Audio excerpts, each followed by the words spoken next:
Dreamland नामक जंगल में हर तरफ मोहब्बत और भाईचारे का माहौल था। जानवर और परिंदे आपस में शेरो शक्कर थे, मगर एक जानवर रामू हाथी कुछ अलग था। वह अकेला रहना पसंद करता और दूसरों को तंग करने में खुशी महसूस करता। एक शाम की बात है जब हिरण और छोटू हिरण तालाब पर पानी पीने आए। जैसे ही वे पानी पी रहे थे, पीछे से रामू हाथी चुपके से आया और जोर से टक्कर मारकर दोनों को पानी में गिरा दिया। फिर कहा लगाया और कहा कि सुबह सुबह नहाकर मजा आ गया ना। हिरण ने गुस्से से कहा कि रामू कभी नहीं सुधरेगा और आखिर उसे ऐसी हरकतों से हासिल क्या होता है। रामू ने जवाब दिया कि उसे मजा आता है और बाकी सब तो मेहनत करते करते एक दिन मर जाएंगे, लेकिन यादगार सिर्फ रामू हाथी रहेगा। अभी बात चल ही रही थी कि सामने से मोटो गैंडा दौड़ता हुआ आया और रामू को सबक सिखाने की धमकी दी। रामू तेजी से एक तरफ हटा और गैंडा सीधा जाकर पेड़ से टकराकर धड़ाम से गिर गया। रामू हंसता हुआ वहां से निकल गया, खुशी में सरशार। कुछ ही दूर जाकर रामू की नजर एक अजीब पेड़ पर पड़ी, जिस पर रंग बिरंगे पत्ते थे और उनसे मुख्तलिफ रंगों का लिक्विड टपक रहा था। वह उस पेड़ के नीचे खड़ा हो गया और देखते ही देखते उसके जिस्म पर रंगों की बूंदें गिरने लगीं, जिससे उसे ठंडक तो मिली, मगर साथ ही वह रंगारंग भी हो गया, जिसका उसे अंदाजा तक न था। रामू वापस जंगल पहुंचा तो देखा कि हिरण, छोटू हिरण और गैंडा जानवरों के साथ मीटिंग कर रहे थे। वे सब रामू की शिकायत कर रहे थे। रामू ने सोचा कि क्यों न थोड़ा और मजा लिया जाए। वह उनके करीब गया और कहा कि हाँ, कुछ न कुछ तो करना पड़ेगा, लेकिन तुम लोग कर भी क्या सकते हो?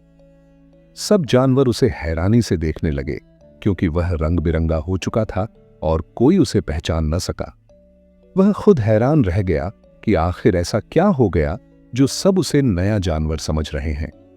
जब उसने अपनी सूंड से खुद को देखा तो समझ गया कि रंगों की वजह से वह अलग लग रहा है। बस फिर क्या था, मौके का फायदा उठाते हुए उसने झूठ बोला।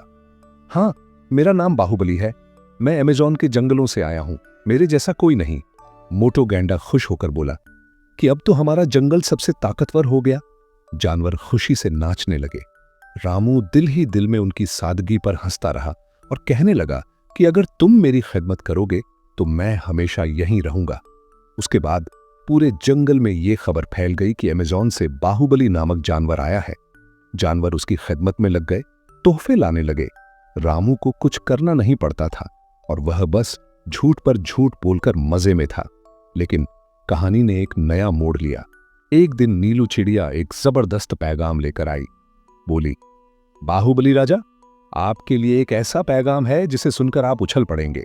ग्रीनलैंड जंगल के 3 शेर आपसे लड़ने आ रहे हैं, क्योंकि उन्होंने सुना है कि आप सबसे ताकतवर हैं। यह सुनकर रामू हाथी के होश उड़ गए। जानवर खुशी से नारे लगाने लगे, बाहुबली, बाहुबली। मगर रामू के मुंह से निकल गया, अरे काहे का बाहुबली, मैं तो तुम सबका रामू हाथी हूं। सब जानवर चौंक गए और गैंडा बोला, क्या तुम रामू हो? रामू तेजी से तालाब की तरफ भागा, पानी में कूदा और रंग धुलते ही वह फिर से असली रामू बन गया। सब जानवर हैरान हो गए। रामू ने सच्चाई बताई और माना कि वह सबको बेवकूफ बना रहा था और अब उसे सबक मिल चुका है। तभी नीलू चिड़िया हंसने लगी। हिरण ने हैरानी से पूछा कि वह क्यों हंस रही है। नीलू ने बताया कि उसी दिन जब रामू रंगीन पेड़ के नीचे खड़ा था, वह उसे देख चुकी थी। तब से वह सोच रही थी कि रामू को कैसे सबक सिखाया जाए, और फिर यही तरकीब उसके जहन में आई कि 3 शेरों की झूठी कहानी सुनाई जाए। ये सुनकर सब जानवर जोर जोर से हंसने लगे। कहानी के आखिर में सबक दिया गया, प्यारे बच्चों, झूठ के बल पर हम चाहे कितना भी सुख भोग लें, लेकिन एक ना एक दिन हमारा झूठ हमें बड़ी मुश्किल में डाल देता है। रामू ने वादा किया कि अब वह किसी को धोखा नहीं देगा। फिर जंगल में सुकून आ गया और रामू नेक काम करने लगा।